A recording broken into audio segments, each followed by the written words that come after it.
Yo, good day, gents and ladies, and welcome to another episode of the Father's Fire podcast. As you know, every week we get together to explore the joys, the challenges, the triumphs, the sorrows, and yes, the fun of being a dad. And it is that time of year, Christmas season. There's so much fun going on in our house. And yeah, we are counting down the days of the Christmas. I don't know who's more excited, my kids or my wife. But that is what it is. So you just keep moving and shaking and rolling.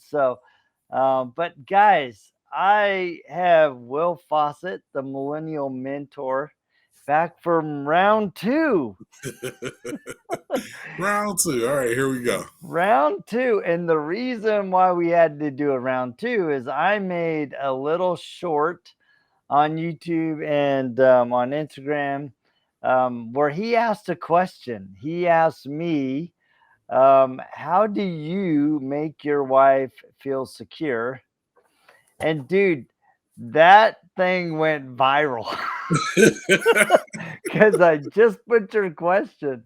And man, I got so many like comments and additional questions. I'm like, all right, I got to talk to Will one more time and go a little deeper into this conversation of how do we make our wife feel secure. So I guess one of the comments was, well, I need more context of Right. why she's feeling insecure. What's going on in their relationship, what's gone on maybe in her past to make her feel a bit insecure. So I'm like, let's start from a little bit of context and see if we can have a fun conversation. So I'll say this.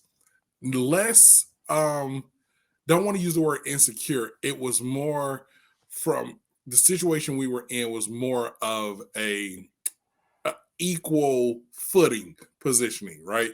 So there was a situation I won't go into detail about that happened in our family unit, and my wife's expectation of how I handled it was not the way that I handled it. And Okay. so in that, she said to me, when you brought up, and she gave her exact, when you brought up this and X and these points to me, I made sure that I handled them immediately. And not, this is not her words, but essentially she said, I didn't handle them with the efficiency, the care, and the promptness, right? That she would have done it had the shoe been on the other foot. She was like, when it come to you, I don't play, I don't wait. And so that was where our breakdown was happening, because I'm like, I handled it. Everything's fine, it's gonna be okay. And she's like, yeah, but it took you how long to do it? When if it was the other way around, I would have immediately handled it. And That so that I had to look at myself and say, oh, okay, yeah, I messed up. It was me. And her, and going back to the original question of making her feel secure, making her feel comfortable, I have to, in turn, like you said to me, guard and be the protector of her heart. I have to do it in a way that not only that she sees it, but she understands that it's also important to me. And that was the thing that I was missing. And so, we sat and talked. We had a long weekend of just hashing these things out. And I was like, I had my own light bulb. And I'm like, okay, I get it now. So that's kind of where all of that stemmed from. so you failed as being the knight in shining armor. Man, listen, I was the frog, okay? I was not the knight or the prince. I was definitely the frog. I needed to be kissed and brought to life because I wasn't it in that moment. And You're over there sitting on your lily pad, just going, "Brop." croaking, okay? I was croaking. And I had to tell her, I'm like, I am lost because it's it's always easier when, and you and I know this, when somebody speaks your language, right? Yeah. We speak high I, we speak high energy, we speak um, quick, deliberate, right? And so her language is more refined, but very impactful, right? And because I wasn't operating or listening to the way that she was presenting her information to me, I wasn't receiving it the right way. And in turn, I couldn't complete the task. I couldn't do what was needed of me, right? As a husband, as a dad, protecting my wife and ensuring the safety of my throne, right? All of those things. So I was like, okay, it took me a minute to be like, yeah, I dropped the ball on that one. That's funny. You know, you're aligning up with a lot of the comments, that were made. This one girl said, and this was kind of like, it kind of goes to you. You're sitting over here and you didn't run quickly enough from her perspective to her defense, right? And this lady commented, she said, it does happen that some people, specifically males, may miss out on a subtle pun, on tension between women or female acts and body expression towards other women that signify rivalry, low key bullying, veiled mean comments. Maybe she's put in that kind of situation and you don't realize. So you don't come up in front of others to say to her, actually, I think that looks great on you.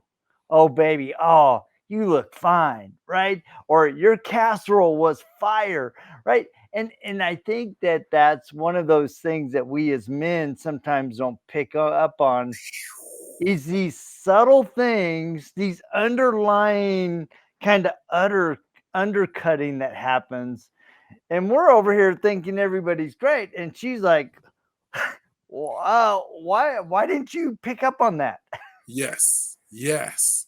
And I had a joke that me and her shared because I have friends from high school. And so my friends from high school, when we see each other, we instantly go into shooting the dozens, right? We just start cracking jokes, and that's just our camaraderie. And she's like, "Do y'all ever grow out of that?" I said, "No, but I respect it because it's blatant. It's right in front of your face, Right. as opposed to how women interact. A lot of times, it's so subtle. It's so nuanced that I know me specifically, can miss those things. Like, you didn't see the way she looked at me. You didn't hear how she said this to me. And I'm like, no, what are you talking about? I miss those subtle things sometimes. And they happen so many times that I have to I look, I get in trouble. Like, you really didn't see that. And I'm like, I'm sorry, I didn't. So yeah. Well, and one of the things, I was reflecting on her comment, and one of the things that I've had to attune myself into is, has the demeanor of my wife changed? Right? When I see her like change in her tone, or she kind of retreats, goes quiet, then I know that it's a signal that something happened that I need to kind of replay back in my mind and my heart. And it's like, all right, what did I miss? Because something just happened. And sometimes, like you said, it's not obvious, because when we guys undercut, we just undercut. And Yeah. It's very direct and blatant. yeah, Absolutely. yeah. So the other thing, there's another comment that I really appreciated. She said, I asked my husband to, number one, never disagree around family. I love that, right? And it kind of goes back to my story last week where, my dad said, I will never step into your relationship unless I see physical or emotional abuse, right? And so, if me and my wife are in a conversation around extended family, or even with our kids, we try to always be a unified front. And if, in particular, if I overstepped as a dad and disciplining our kids, my wife would be supportive in the face of our children. But then, boy, when we got back into our master bedroom, she's like, Yo, sweetheart, you mishandled that one big time. Listen, so I'm gonna tell you a cheat that works for me. So if anybody listening to this, you have young children, like under the age of, let's say, 8 and under, there is a cartoon. The cartoon is called Bluey. It's about blue little dog. She's a girl and her whole family. The intricacies that go on in this cartoon, Jody, are amazing. How the parents play out, how the kids play out with the parents, and then the the additional family, quote unquote, how it interacts. There's one specific episode where they're on the phone. The main character is on the phone with her cousin. They're FaceTiming, but the uncle and his wife get into it. So the dad walks in and says, "We're gonna mute this because the parents are having an argument in the background." He's like, "We're gonna mute this and let them finish." But it was so realistic because Yeah, who hasn't been in that awkward situation where you're at a family dinner or you're on the phone and then you start hearing the yelling or somebody gets into it, and how do you handle that, right? yeah. So anybody with little kids, if you listen, watch Bluey with your children and your spouse. I'm telling you, you'll enjoy it. All right, so that was number one. Never disagree around your family. Number Right. two, if I'm saying something that sounds off, to correct me quickly in private so I can fix it rather than correct it in front of everyone else. It's kind of an extension of the first one, right? It's Yeah. like don't make your wife feel small. Don't belittle her, make her feel dumb because she miss said something, or maybe she did say it correctly and then you overstepped and made her feel embarrassed, right? I really appreciate that. Man, that is that I've done it. I've done it and had to deal with the consequences when we got home. I've done it. For so I understand that. And what happens sometimes, thinking back to a scenario like that, is we're quick, right? We're quick to respond to whatever that mistake or that misspeaking or that whatever it was, instead of thinking like, let me tap you on the shoulder real quick, like, uh, or look, or for me, what if I just sit here and I shut up, and then it won't even be an issue because Yeah. I look. My wife's response to me would be, "Why did you even have to say anything? Nobody else knew I was wrong except for you." Yeah, let me learn, and this is me as let me learn how to shut up sometimes. And I think that's hard for men sometimes because we tend to always want to go into fix it mode when sometimes we just need to let it ride. Just let it ride. Don't say nothing. And then when Man, you get back home and then you can say, "Hey baby, you know that point where you're talking about this, my understanding is that it's a little different." Right? And yeah. notice how I said that. I said, "My understanding is different." I turned it on me instead of going, "Baby, you were wrong." Dude, 'cause immediately the wall's gonna go up and it's Yes. gonna make it even worse. Then it's gonna be a long, cold night, right?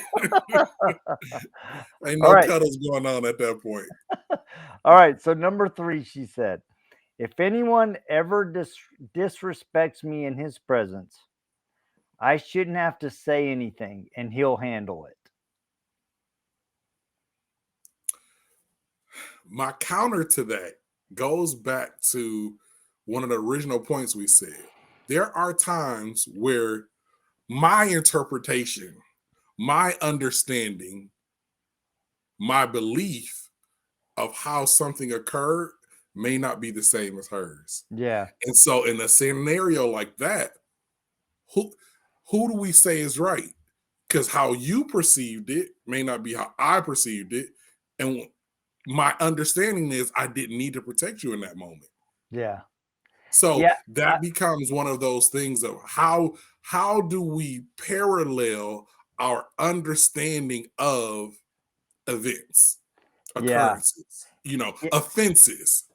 Yeah, and I think the challenging part of that too is a lot of times you get offended and nobody understands why you're offended because they don't know the backstory between you and that person, right? So the while on the surface it seems innocuous and it wasn't intentional, there may be a history that you're not attuned to or have been exposed to, that you're like, oh, what do you mean that was nothing? Oh baby, if you really knew the story, right? And I think that that's important because my wife and I often say, we don't know the backstory, so we need to always lead with love.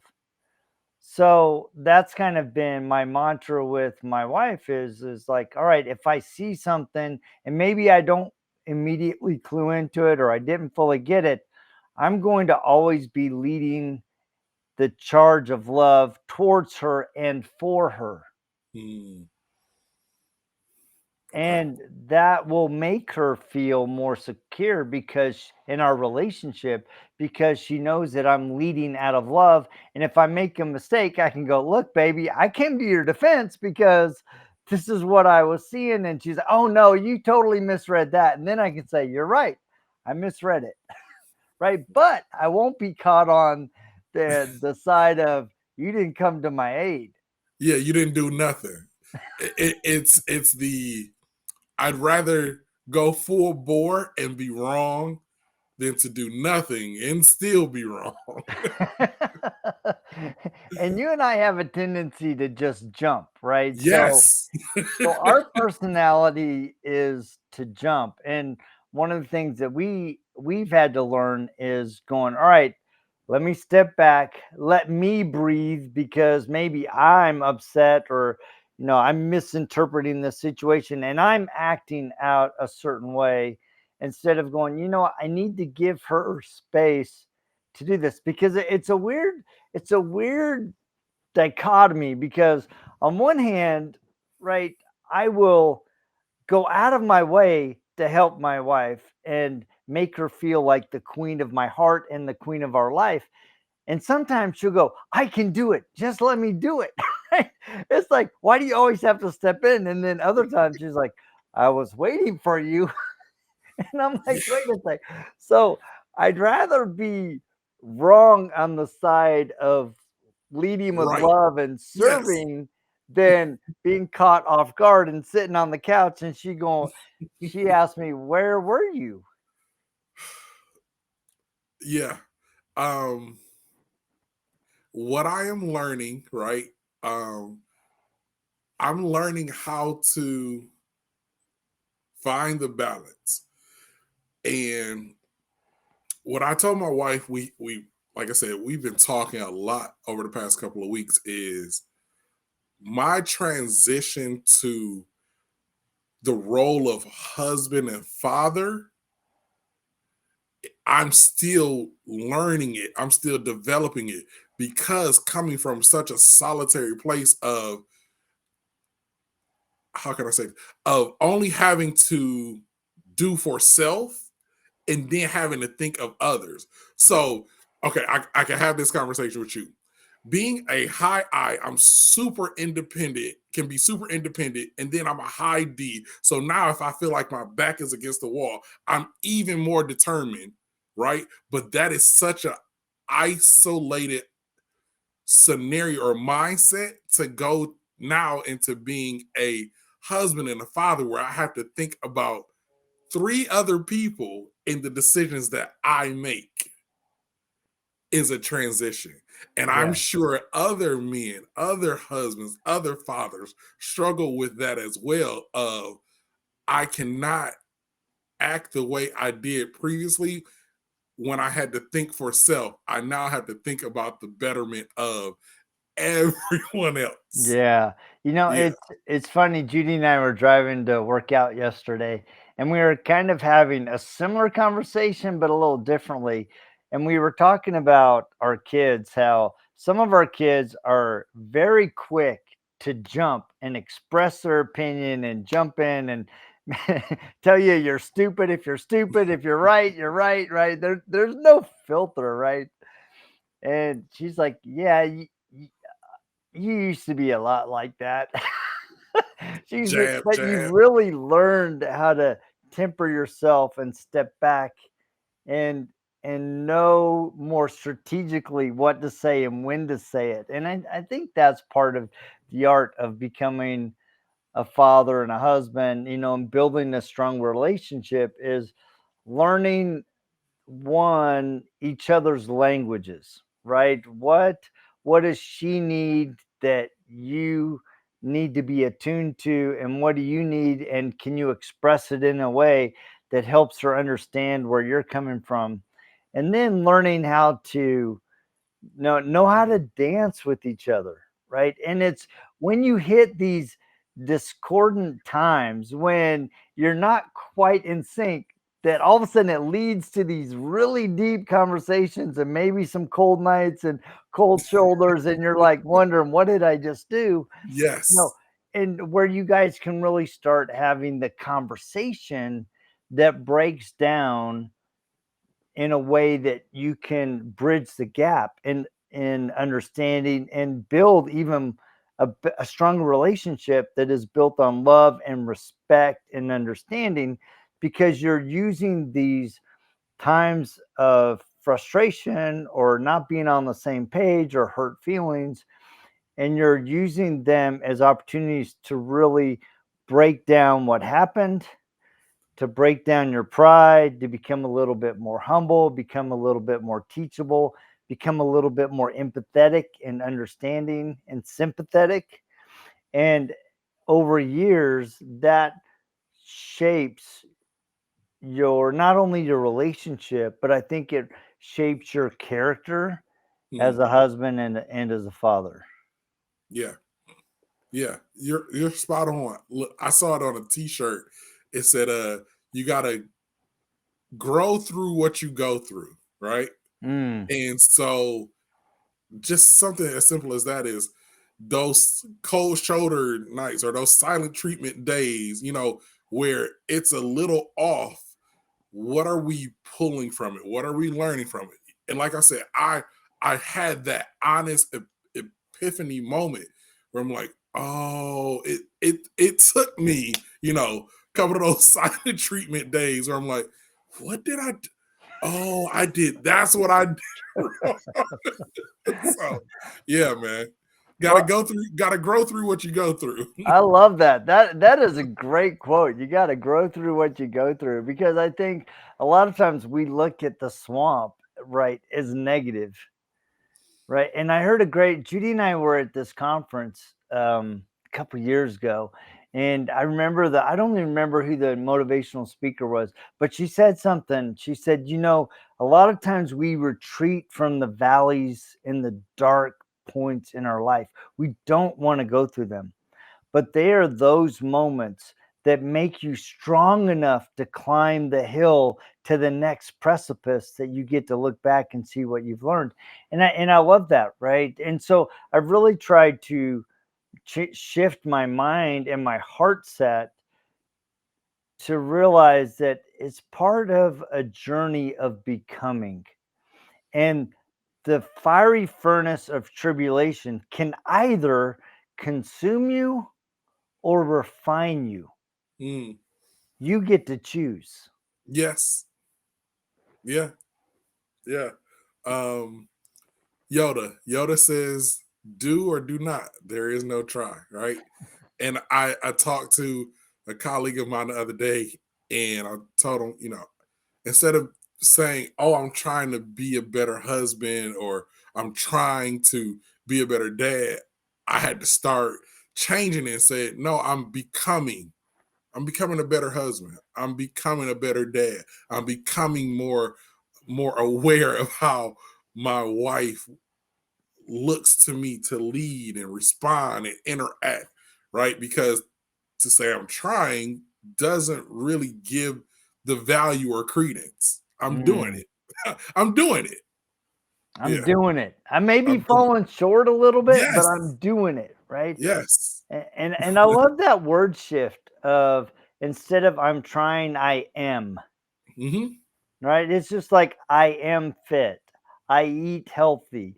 I live within a budget, right? Those are things that you're doing. It's not that Yes. you're trying to do. And I love that, right?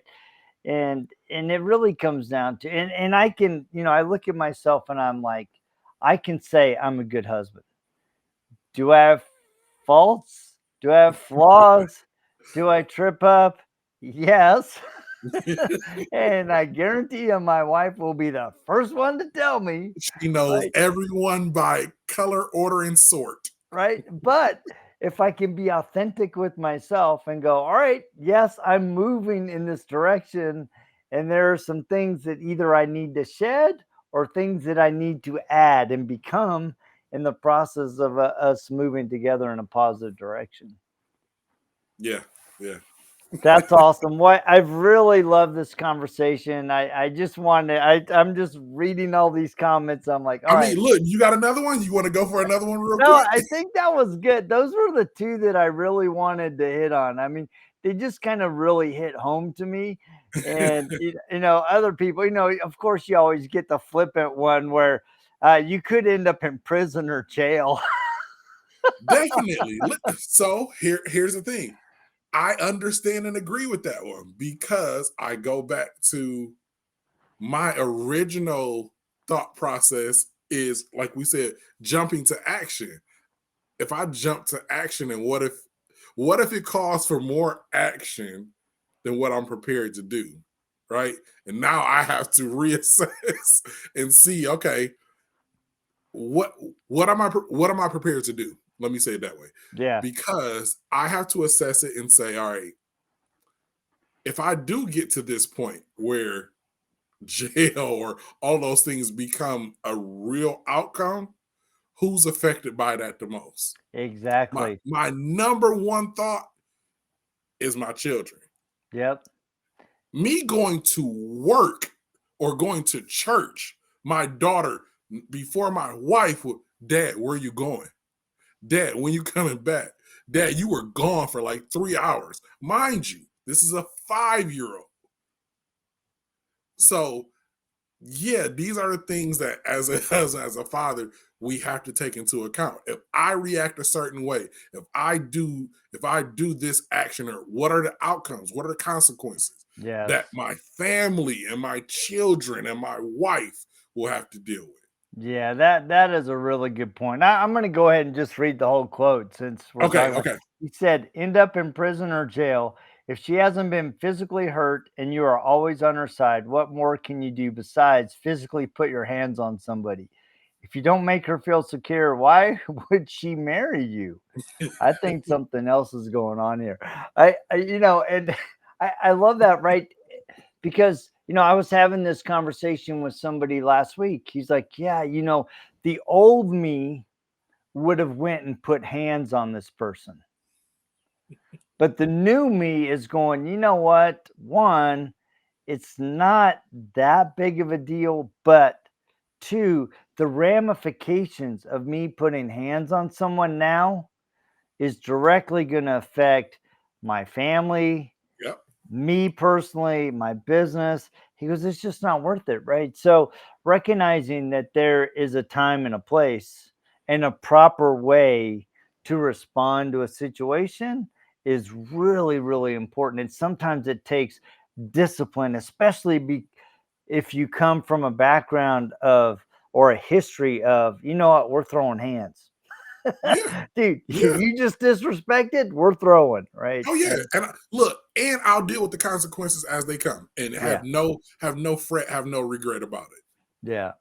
Yeah. So, man, this has been awesome, and I've really appreciated the comments. It's been fun. I didn't expect it. I'm like, when I was creating the little YouTube short, I'm like, I'm just gonna put your question out there, and then I did cut up my responses in little bits. But boy, your question got a lot of response, and I and a love it. I lot love of it. views. And I think it's because people can relate to it, because we're all trying to figure out, how do we create unity and love and security in our relationship, where we feel confident in each other, where we feel confident in our sweetheart to love and protect and cherish and guard our heart, and where they love being your partner. Man, listen, Jody, I'll make it even simpler than even I can make it even simpler than that. How do we make this thing work? How do we make this marriage work? How do we make this parenting dynamic work? How do we make this life thing work where we're working and parenting and still having to interact? Like, I pull so much from you when you talk about you creating that time with you and Judy, like routinely. That's something I still need to do and get better at. Like, but that question of how do we make this thing work? That's while it is simple in its essence, that's the big question we all are working toward. And it evolves itself over time. Okay, well, we got this portion of it down. So now we got to start working and molding this portion of it. Yeah. But it all goes back to that same basic question. How do we Yeah. make this thing work? I love that. Well, Yeah. man, Will, thank you as always for a great conversation, great insight, man. I just always love our conversations. Leaves Same. me with a lot to ponder and think. And man, I just thank you so much, man. Always, Jody. I'm always here, man. Whenever you want to chop it up. Yep. So, guys, go out to Facebook or Instagram, check out the Millennial Mentor and connect with Will Fawcett. He's doing some amazing work with young men and young girls. And he just, man, he's got a heart of gold. He's got a servant's heart, and I just love, love, love him. So go check him out. And guys, please remember to like, share, and subscribe. And we will check you same time, same bat channel just next week. See ya. Peace.